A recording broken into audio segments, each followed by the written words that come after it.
okay to have fun, right?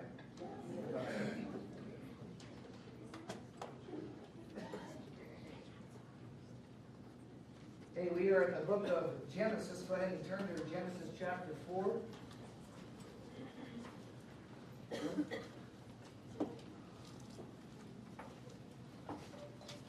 I have some good news for you. I got this from Pam Gothberg, and I guess the new iPhone, iPad application helps you keep track of your sins.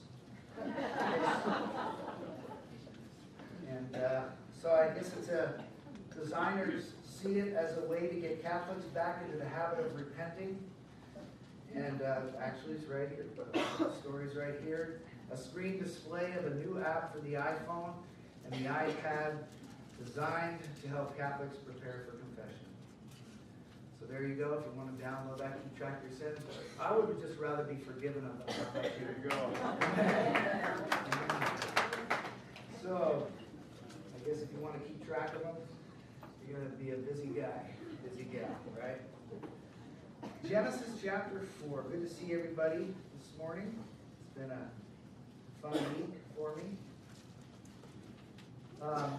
As you know, it is our desire to go through the entire Bible chapter by chapter, book by book. And if you don't have a Bible, lift your hand and we will get one to you. You got over there. And we'll be in Genesis chapter 4. Genesis chapter 4. Now, in Genesis chapter 3, we discovered man sinning against God. But in chapter 4, we see sin now against fellow man. Things are really going to start to unravel, because anytime you begin to allow sin into your life, that's exactly what happens. You begin to fall. You begin to falter. Things become cursed around you. So let's go ahead and read verses 1 through 8 for our study this morning. Now, before we begin, I want to mention to you that you will notice in the Old Testament that names mean something, and you'll really learn that next Sunday when we start in chapter 5. But names really meant something, and the way kids were named at that time, it would always surround the event that the mom or the parents were going through within the time of the pregnancy, like Isaac meant laughter and those kinds of things. There's a reason behind all that, so it's very important that you understand that this is the beginning of it all. This is the first birth, if you would, in the world, a child coming into the world. Two brothers. Some have said that they were twins, but we don't really have any necessarily any proof of that. But the idea is that Adam and Eve start giving birth to kids. And a lot of time is going to pass. But we read here in verse 1, it says, "Now Adam knew Eve, his wife, and she conceived and bore Cain, and said, I have acquired a man from the Lord. Then she bore again this time his brother Abel. Now Abel was a keeper of the sheep, but Cain was a tiller of the ground." So Abel was a shepherd, and Cain was the farmer. "And in the process of time, it came to pass that Cain brought an offering of the fruit of the ground to the Lord. Abel also brought the firstborn of his flock and of their fat. And the Lord respected Abel and his offering, but he did not respect Cain and his offering." It's interesting, if you read there in Hebrews 11:4, we get a little bit more insight. It says that by faith, Abel offered to God a more excellent sacrifice than Cain, through which he obtained a witness that he was righteous. So we don't have all the particulars in here. We don't have all the details. All we know is that the Lord accepted what Abel offered, but he rejected what Cain offered. And so Cain was very angry. There's the first mention of the word angry in your Bible. So you might want to mark that, because every time you go back to the story, you can find out why you get angry. You can find out where the root of your anger might come from. So Cain was very angry, and his countenance fell. So the Lord said to Cain, "Why are you angry, and why has your countenance fallen? If you do well, will you not be accepted? If you do not do well, sin lies at the door. There's the first mention of sin in the Bible. God mentioning it. Sin lying at the door, crouching at the door to pounce on you. And he says its desire is for you, or it's toward you, but you should rule or have dominion over it. So God's reasoning with Cain, and then Cain goes and talks with Abel, right, to go work it out? I don't think so. He goes with his brother Abel, and he takes him out to the field. The idea there in the Hebrew is that he coaxed him out to get him into a secure place out in the field. And Cain rose up against Abel and his brother and killed him. So here we have this story about what anger can do if not dealt with. A very well-known story, and it holds some valuable lessons for us, how anger can lead to sin, and sin can lead to murder. Now, to keep this a little light, because this is not a very pleasant subject, but something that we need to face from time to time, I thought I'd throw a little cheesy jokes in there. Some of these are from Dave. Dave Coleman sent me this one. How long did Cain hate his brother? As long as he was able. Then I read this one. Where is the first baseball game in the Bible? In the big inning. Eve stole first. Adam stole second. Cain struck out Abel, and the prodigal son came home. And the giants and the angels were rained out by a flood. Well, this one I kind of like.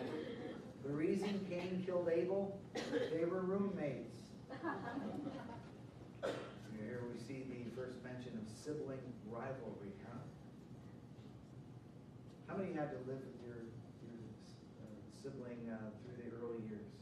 You guys have to share a room with your brother or your sister? So you know where we're coming from there. Now, perhaps some of these jokes are a little bit cheesy, but it's a sobering story we're about to read here. Very sobering. Now, we don't have all the particulars, like I was saying. We don't have all the details. All we can do is assume that what happened took us a period of time, and we know that in chapter 3, verse 21, the Bible tells us that God gave Adam and Eve a coat of skins to clothe them. Okay, they were clothed in fig leaves, a real comfortable material. If you have some time, look at some fig leaves, you can see that they would be real itchy and stuff. But the Lord clothes them in coats of skins. In other words, he clothed them with an animal sacrifice, a lamb. Now again, when you start thinking about this, where Jesus being the lamb that was crucified before the foundations of the earth, slain before the foundations of the earth, you have to keep all this in mind, because all the Bible points to Jesus. Every bit of it. So you have to keep that in mind. So God sacrifices a lamb to cover Adam and Eve. Okay, now with that in mind, it seems apparent that if we're seeing offerings here, that God instructed Adam and Eve, prescribed a way in which they were to now approach God, because sin what? Separates us from God. So God in his love says, I'm going to cover you in animal skins, and apparently he taught them about giving offerings. Now, the reason I'm mentioning this is because it's really interesting. At the end of the entrance, remember the cherubim blocked them from entering into the east part of Eden, into Eden. But it was cherubim. Cherubim. Now that's interesting, because when you read in the Old Testament, you will always find cherubim involved with the presence of God. Remember the Ark of the Covenant? 2 cherubim, or 2 cherubs, 2 angels above where the mercy seat was, and then the presence, the kabod, the glory would come upon the mercy seat with the cherubim there. And when we read further in the book of Hebrews, we find out that Moses copied the tabernacle from a heavenly pattern.